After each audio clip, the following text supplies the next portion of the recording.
আমরা শুধু দেশের জনগোষ্ঠীর অর্ধেক নই, দেশের অর্থনীতির প্রধান কারিগর। আমাদের হাতেই ছিল জুলাই অভ্যুত্থানের জীবনকাঠি। যখন সবাই ধরে নিয়েছিল আন্দোলন শেষ, ঠিক সেই মুহূর্তে আমরা এই মৃতপ্রায় আন্দোলনকে জীবন্ত করে তুলেছিলাম।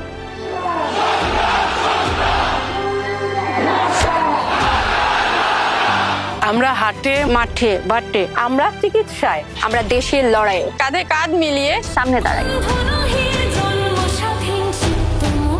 আমরা গাই, নাচি, হাল ধরি, মেশিন চালাই। আমরা ঘরে বাহিরে, সমতল থেকে পাহাড়ে, দৃপ্ত পদে বাহারে। আমাদের মধ্যে বৈচিত্র্য আছে, রুচিতে পার্থক্য আছে, কিন্তু বাংলাদেশ প্রশ্নে আমরা এক।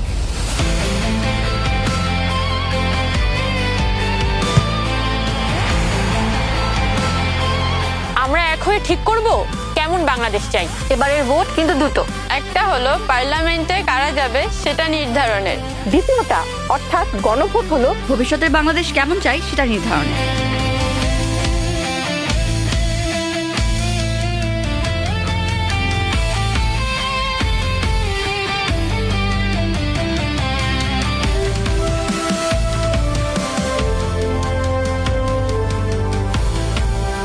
সুতরাং জাগো নারী, কণ্ঠে সবাই।